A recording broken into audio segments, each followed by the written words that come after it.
大家好，我是超子，今天给大家分享一道非常下饭的麻婆豆腐，麻辣鲜香烫嫩酥，味道丰富，口感层次分明，味道不输饭店。首先准备一块老豆腐或者嫩豆腐，切成薄薄的厚片，厚度约为1厘米左右，再切成粗粗的细条，宽度约为1厘米左右，切成骰子大小的小块，放入碗中备用。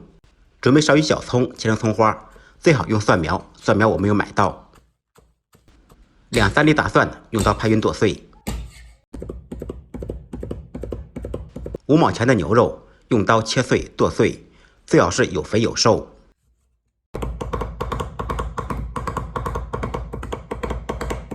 再来少许豆豉，放入清水中清洗干净，洗净以后放到案板上，来1勺豆瓣酱，同样用刀剁碎。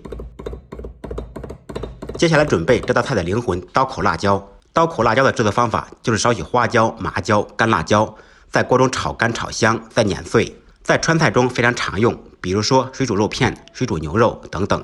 起锅做水，放上少许盐，放入豆腐，先将豆腐焯水，这一步可以去除豆腥味。开锅以后煮1分钟，将豆腐捞出。另起锅，锅烧空气，烧至冒烟以后，放入1勺油。因为刚才我们锅焯水了，所以最好润下锅，这样炒牛肉末不会粘锅。油热以后，将油倒出，锅内重新放入少许油，最好用熟的菜籽油。热锅凉油，放入准备好的牛肉末，先将牛肉末炒香炒酥。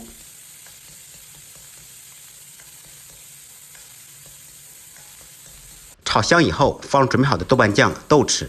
继续将豆瓣酱炒出红油，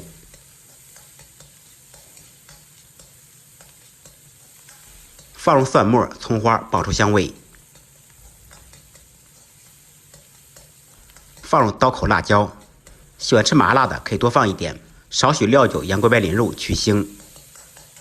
生抽、酱油炝锅增加味道。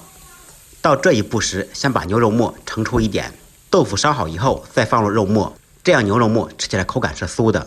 加入少许清水，调煎好的用高汤，放入焯水的豆腐，适量的盐调味，少许白糖提鲜中和味道，放入一点点老抽增加底色，在锅中中小火咕嘟2-3分钟左右，将豆腐咕嘟入味。3分钟以后，分3次勾入水淀粉。第1次勾入水淀粉使汤汁变得粘稠，用勺子轻轻地推动。第2次勾入水淀粉，使汤汁挂在豆腐上面，再次用勺子轻轻的推动。做这道菜不要搅拌，搅拌的话豆腐会烂，用勺子推动就可以了。第3次勾入水淀粉，使汤汁彻底收紧。3次勾芡也是这道菜的关键所在。最后放入盛出来的牛肉末，继续用勺子轻轻的推，使牛肉末融入到豆腐里面。出锅的时候也是有讲究的，先用勺子挖1勺，然后再倒入盘中。勺中的豆腐来盖帽，这样装出来的盘显得很漂亮，豆腐也不会烂。再撒上少许刀口辣椒，少许迷人的小葱花或者蒜苗，一道麻辣鲜香烫嫩酥的麻婆豆腐就做好了。看似简单，其实每一步都很讲究。感谢大家支持点赞，再忙再累记得按时吃饭。下期视频见，拜拜。